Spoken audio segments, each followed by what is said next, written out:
खबर रांची से है, जहां उपायुक्त राहुल कुमार सिन्हा की अध्यक्षता में जगन्नाथपुर रथ मेला के आयोजन से संबंधित विधि व्यवस्था संधारण हेतु बैठक आयोजित की गई। बैठक में सर्वप्रथम उपायुक्त द्वारा सभी समितियों के सदस्यों से मेले के आयोजन के संबंध में जानकारी ली गई और समिति के सदस्यों द्वारा अपनी आवश्यकताओं के संबंध में अवगत कराया गया।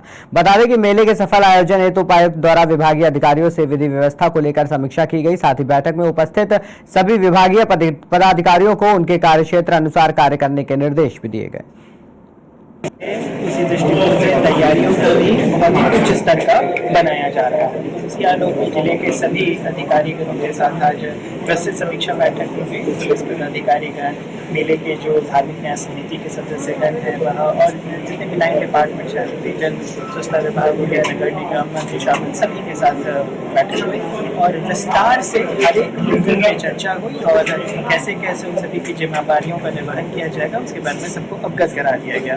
कहाँ कहाँ पे वाच टावर्स बनाई जाएंगे, कहाँ कहाँ पे पेयजल की व्यवस्था की जाएगी, कहाँ कहाँ पे बिजली की व्यवस्था की जाएगी, कहाँ मोरम और छाई को बिछाया जाना है, कहाँ पे चिकित्सक और एम्बुलेंस को लगाया जाएगा, कहाँ फायर ब्रिगेड की गाड़ियाँ लगी रहेंगी, तो चलंत शौचालय को भी कई जगहों पे इंस्टॉल किया जाएगा। प्रयास ये चल रहा है कि बायो टॉयलेट भी कुछ एक संख्या में हम लोग इस बार से शुरू करें, जिसमें कि रख रखाव में कोई बहुत ज़्यादा व्यवस्था करने की आवश्यकता नहीं पड़ती है। मांस मछली तथा शराब के विक्रय पर मेला क्षेत्र में रोक रहेगी।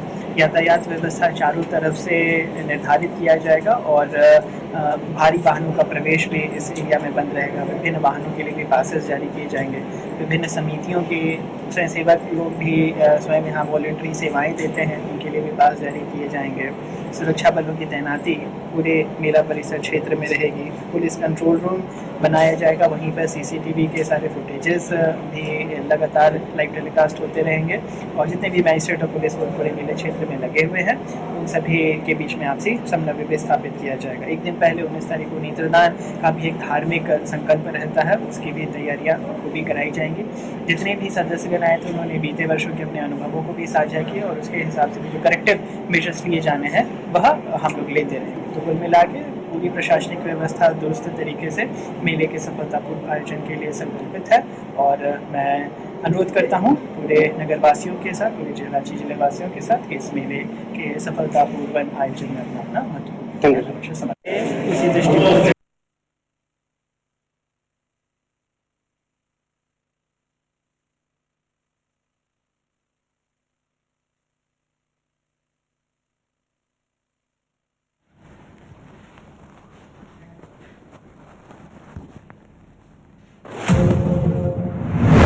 खबर जालौन से आया। जिलाधिकारी ने जिला अस्पताल और महिला अस्पताल का औचक निरीक्षण किया। बता दें कि निरीक्षण के दौरान सफाई न मिलने पर कर्मचारियों की फटकार लगाई। वहीं टीकाकरण और शासन की योजनाओं का लाभ न दिलाने पर आशा कार्यकर्ती के खिलाफ जांच के आदेश भी दिए। जानकारी के मुताबिक जिलाधिकारी जालौन चांदनी सिंह डीएमएफ फंड से जिला अस्पताल में कराए जा रहे निर्माण कार्यों की समीक्षा करने पहुंची थी। दोनों अस्पतालों का आज हमने निरीक्षण किया है, जिला अस्पताल और महिला अस्पताल, और यहाँ डीएमएफ के माध्यम से हमने कुछ रेनोवेशन के कार्य प्रस्तावित किए थे, तो उनकी गुणवत्ता हम देखने आए हैं। इसके अलावा हमने आज यहाँ महिला अस्पताल में मैंने वार्ड का निरीक्षण किया है।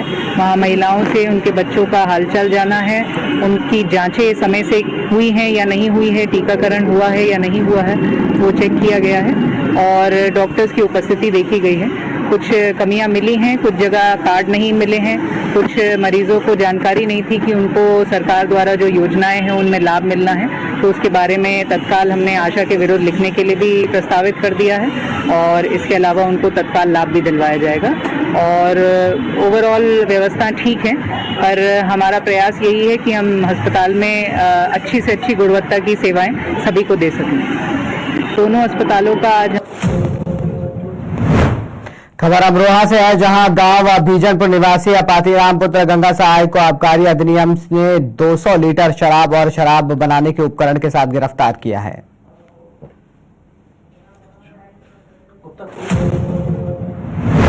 खबर औरैया से है, जहां थाना दिव्यापुर में संदिग्ध अवस्था में युवक की मौत हो गई। वहीं आक्रोशित महिला द्वारा बवाल की सूचना हुई। बता दें कि महिला ने आरोप लगाते हुए बताया कि हत्या के मामले में कोई कार्रवाई नहीं हुई है, जिसके चलते महिला ने जमकर बवाल काटा। वहीं थाने में बवाल होता देख लोगों का हुजूम उमड़ पड़ा। लोग मौके पर पहुंचे, आला अधिकारी मामले की जांच में जुट गए। में 11/12 की रात्रि में एक अनिल दोहरे सन ऑफ अशोक कुमार, ये जावरकापुरवा के रहने वाले थे, राजमिस्त्री थे। इनकी वाइफ इनको हॉस्पिटल लेकर आई थी जब इन्होंने बताया कि इनको वॉमिटिंग हो गई है और उसके बाद इनकी डेथ हो गई। इसके बाद इन लोगों ने एक तहरीर दी कि 4 लोग इन्हीं के गांव के इनको कहीं ले गए थे और इन्हें कुछ खिला के इनकी हत्या कर दी है। इनके पोस्टमार्टम में cause of death antemortem drowning के कारण एस्फिक्सिया आया है। तो जो विरोधाभासी है, जो तथ्य परिवार के द्वारा बताए गए और जो कॉज ऑफ डेथ जो आया है, इसमें जांच की जा रही थी। इसी दौरान आज सुबह मृतक अनिल दोहरे के भाई अमित और कुछ महिलाएं आकर, जो नामजद जिन लोगों को किया जा रहा था, इनका कहना है कि ये संतोष दोहरे ने मृतक को एक प्लॉट दिया था जिसके 40,000 रुपये अनिल दोहरे को संतोष को देने थे, जिसके लिए वो दबाव बना रहे थे। इस कारण से इन्होंने संभवतः इनकी हत्या कर दी। इस आरोप पर अभियोग पंजीकृत करने का दबाव बनाने के लिए इन्होंने इन लोगों को एक दुकान में बंद कर दिया। वहाँ भीड़ थी, लॉ एंड ऑर्डर के दृष्टिगत तत्समय बातचीत करने का प्रयास किया जा रहा था। तभी एक अर्धनिर्मित मकान में कुछ ईंटें पड़े थे, कुछ ईंटें इधर उधर जो है इन महिलाओं ने बिना बात करे चला दिए, जिस पे तत्काल काबू पा लिया गया और 2 लोगों के हल्की फुल्की चोटें आई हैं, जिसमें SHO दिव्यापुर और एक हेड कांस्टेबल है, उनके साथ जो चलते हैं। इनकी डॉक्टरी कराई जा रही है और जो तहरीर दी है, मामला संदिग्ध है, परंतु इसमें नामजद तहरीर पर अभियोग पंजीकृत किया जा रहा है। जांच उपरांत नियमानुसार विधिक कार्रवाई की जाएगी।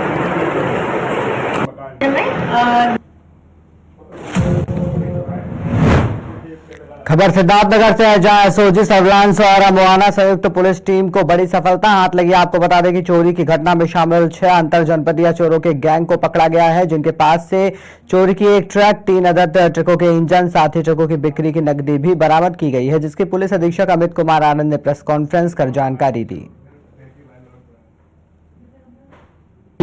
ये पिछले कुछ दिनों में जनपद सिद्धार्थनगर के 4 थाना क्षेत्र डुमरियागंज, टेटुआ, जोगिया और मोहाना में 4 ट्रक चोरी की घटनाएं हुई थी।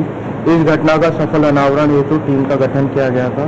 आज हमारी जनपदीय एसओजी टीम, सर्विलांस टीम और थाना मोहाना की टीम ने सराहनीय कार्य करते हुए अंतर जनपदीय गैंग को पकड़ा है।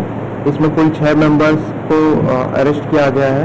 इनके पास से डुमरियागंज से जो एक ट्रक चोरी हुआ था वो बरामद किया गया। साथ ही जो अन्य घटनाओं में जो ट्रक थे उनके कटे हुए पार्ट्स बरामद किए गए हैं। ये घटना की रैकी अपनी DCM गाड़ी से करते थे, वो भी बरामद की गई है। इन्होंने जो ट्रकों को बेचा था उनसे जो धन लाभ लिया था उसमें 2,25,000 रुपये भी इनके पास से बरामद हुआ है। इसके साथ ही इनके पास से 6 मोबाइल फ़ोन और ट्रक को खोलने के लिए एक विशेष प्रकार की जो इन्होंने चाबी बनाई थी वो भी बरामद की गई है। इसमें जो अभियुक्त है इकबाल और मुकीम दोनों भाई हैं, ये अमेठी के रहने वाले हैं। इसमें इकबाल है, ये मास्टरमाइंड है। इसके अलावा इनका जो ड्राइवर का जो इनके यहाँ काम करता था विनोद, जो जनपद सुल्तानपुर का रहने वाला, ये भी गिरफ्तार किया गया है। इन लोगों ने यहाँ पे ट्रक चोरी करके आगे कबाड़ियों को बेची थी। इसमें जनपद अमेठी का रहने वाले मोहम्मद कयूम के पास इन्होंने बेचा था और इसके अलावा महाराजगंज में शफीक और शहजाद, जो दोनों पिता पुत्र हैं, इनके पास भी जो चोरी के ट्रक थे वो बेचे गए थे, जिनके पास से ये ट्रक और कटे हुए ट्रक के पार्ट्स बरामद किए गए। और टीम ने बहुत ही सराहनीय कार्य करते हुए सफलतापूर्ण इस गैंग को जो इस एरिया में वर्क कर रहा था उसको अरेस्ट किया गया है। इन्होंने पूछताछ में बताया है कि इन्होंने इससे पूरे बस्ती में भी 2 ट्रक चोरी की घटनाएं करी है।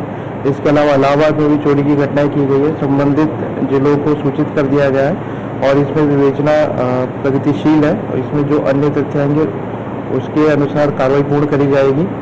और टीम में बहुत ही सराहनीय कार्य किया गया है। मेरे द्वारा पूरी टीम को 25,000 रुपये का नगद इनाम दिया जा रहा है। ये पिछले कुछ दिनों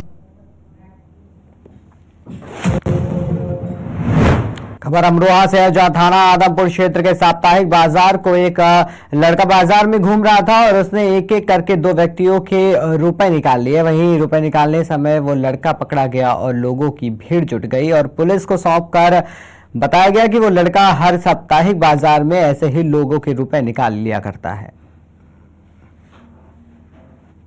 क्या नाम है आपका? गाँव जी बताइए, क्या मामला? कहाँ से निकाले? दुकानदार हूँ। क्या की दुकान है आपकी? मैं तो सामान ले रहा हूँ। अच्छा, बच्चे पैसे किसके चुराए? अच्छा, तुम्हें पकड़ा इसको चुराते हुए? भाई तुम्हारा क्या नाम है? क्या मामला पूरा? पैसे निकाल लिए 2200 रुपए जेब में से। कहाँ से निकाले? बाजार में। अच्छा, गाँव कौन सा आपका? और कौन इसके साथ? और कोई भी ना मिला हमें तो। सामी में एक सरकारी खबर जालौन से है, जहां कैलिया थाना पुलिस को एक बड़ी सफलता हाथ लगी है। बता दें कि मुखबिर की सूचना पर घेराबंदी कर एक बदमाश को गिरफ्तार किया गया। वहीं बदमाश की निशानदेही पर पुलिस ने शराब के ठेके से चोरी की गई शराब की 25 पेटियों की बरामदगी की। क्षेत्राधिकारी कोच जानकारी ने बताया कि कैलिया थाना क्षेत्र के ग्राम सामी के पास से गिरफ्तारी की गई है। वहीं गिरफ्तार किए गए बदमाश के खिलाफ पहले से ही कई मामले दर्ज हैं। सामी में एक सरकारी ठेका की दुकान, सरकारी शराब के ठेके की दुकान है, जहां से लगभग 25 पेटियां शराब की चोरी हुई।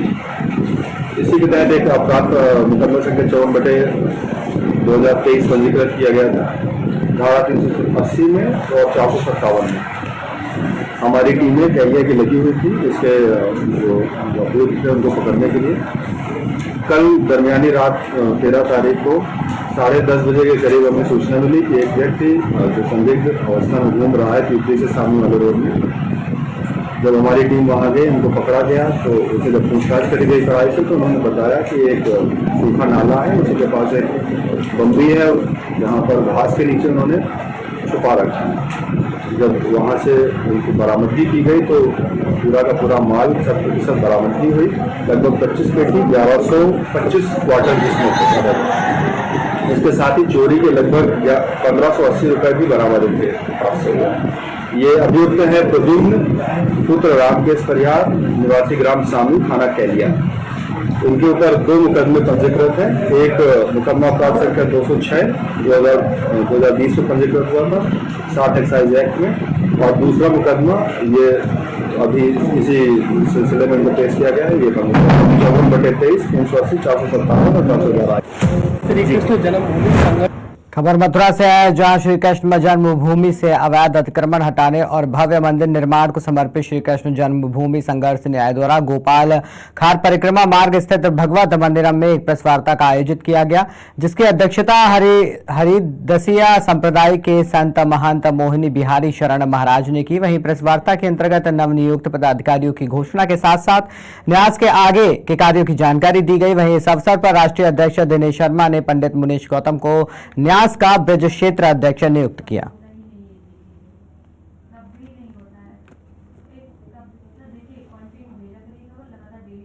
श्री कृष्ण जन्मभूमि संघर्ष न्यास के द्वारा आज प्रेस वार्ता का आयोजन किया गया, क्या करना है? श्री कृष्ण जन्मभूमि संघर्ष न्यास जिस गति के साथ, जिस जोश के साथ और जिस हौसले के साथ श्री कृष्ण जन्मभूमि में स्थित जो कलंक की ईदगाह है इसको हटाने में जिस पुरजोर संकल्प के साथ पूरी शक्ति से लगा हुआ है, ये अपने आप में एक बहुत बड़ा स्तुत्य और विस्मयकारी प्रयास है। आज हमारे श्री मुनीश गौतम जी ब्रज प्रदेश अध्यक्ष के रूप में इसमें जुड़ने जा रहे हैं और इनके द्वारा भी संपूर्ण ब्रजमंडल में एक बहुत बड़ा जन आंदोलन खड़ा किया जाना है, जिससे संपूर्ण ब्रजवासी एकजुट हो और इस आवाज़ को उठा करके हम चाहते हैं कि पूरे विश्व में जैसे राम जन्मभूमि की चर्चा चली, अब इस न्यास के द्वारा इस संघर्ष की भी चर्चा हो। आज जो बिगुल फूंका जा रहा है और इसके द्वारा हमें पूरी उम्मीद है कि प्रदेश सरकार एवं जो राष्ट्रीय सरकार है, मोदी जी, योगी जी, सभी इस पर ध्यान देंगे और हमें लगता है कि यथाशीघ्र न्यायालय के द्वारा भी हमें अनुकूल न्याय मिलेगा। हम इस कलंक रूपी ढांचे को दूर करेंगे, इस ईदगाह को हटाएंगे और जहाँ तक आगरा में जहाँ हमारी मूर्तियाँ दबी हुई हैं उनको लाने का भी पुरजोर प्रयास किया जा रहा है। श्री कृष्ण जन्मभूमि संघर्ष न्यास के लिए आज पूरा भारत, पूरे संत और पूरा विद्वत समाज सभी एकजुट हो गया। भूमि की लड़ाई काफी दिनों से चल रही है, क्या कहेंगे इसमें? देखिए, आज न्यास के द्वारा बैठक की गई है, विशेष करके नई कड़ी के रूप में प्रदेश के ब्रजमंडल के प्रदेश अध्यक्ष हमारे मुनीश गौतम जी को आज मनोनीत किया गया है संगठन के द्वारा, और संगठन को धार देने के लिए ब्रजमंडल में जन जन को जागृत करने के लिए गांव-गांव, शहर-शहर, कस्बा-कस्बा ये संगठन जाएगा और भगवान श्री कृष्ण के बारे में अवगत कराएंगे। अब बहुत हो गया है, बहुत समय है हम लोगों ने व्यतीत कर लिया है। अब हम राम मंदिर की तरह ही भगवान श्री कृष्ण मंदिर को बनना देखना चाहते हैं। अगर शीघ्र ही इस पर नई निर्णय नहीं आता है तो न्यास इसे जन आंदोलन की गति देके इसे और उग्र आंदोलन तैयार कराएगा। भगवान श्री कृष्ण की जो ईदगाह मस्जिद आगरा में जो घड़ी हुई है सीढ़ियों में, उसे मुक्त कराने के लिए स्वयं अपने हाथों से उसे करेगा। मथुरा में भगवान श्री कृष्ण मंदिर से शाही ईदगाह को हटाने की एक लड़ाई चल रही है न्यायालय में। उसी परिप्रेक्ष्य में श्री कृष्ण जन्मभूमि संघर्ष न्यास के अंतर्गत आज प्रदेश अध्यक्ष श्री अश्विनी सलमान जी की देखरेख में ब्रज प्रदेश अध्यक्ष मुनीश गौतम जी को बनाया गया है। इसके राष्ट्रीय सदस्य आचार्य बंदी सिंह महाराज यहाँ विराजमान है और अध्यक्षता मोहनी शरण महाराज जी की देखरेख में अध्यक्षता हुई है। तो भगवान श्री कृष्ण जन्मभूमि से शाही ईदगाह को हटाने वाली जो लड़ाई है उसमें सभी ब्रजवासी संपूर्ण भारत में सभी को इस संघर्ष न्यास से जोड़ा जा रहा है।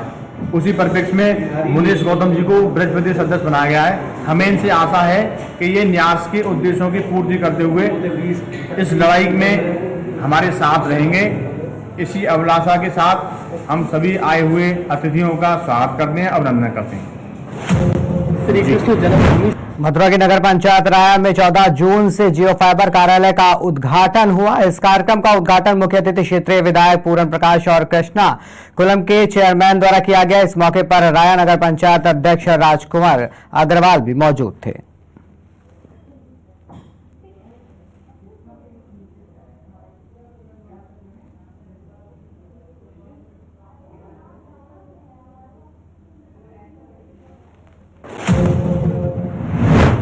केंद्र की मोदी सरकार के 9 साल के विकास कार्यों का गुणगान यूपी कौशल विकास राज्य मंत्री कपिल देव अग्रवाल ने इस प्रेस वार्ता में किया। उनका कहना है कि केंद्र सरकार के 9 साल प्रदेश सहित भारत मालामाल हो गया है। सड़क सुरक्षा, बेटी बचाओ बेटी पढ़ाओ से लेकर तमाम विकास कार्यों और अन्य संसाधनों का उत्तर प्रदेश के कौशल विकास राज्य मंत्री कपिल देव अग्रवाल ने केंद्र सरकार के 9 साल पूर्ण होने पर मुजफ्फरनगर में बखान किया। उन्होंने कहा कि मालामाल का मतलब यह है कि मुजफ्फरनगर सहित प्रदेश और भारत वास्तव में देश की आंतरिक सुरक्षा, बाहरी सुरक्षा, शिक्षा, स्वास्थ्य और अन्य संसाधनों से मजबूत हो चुका है।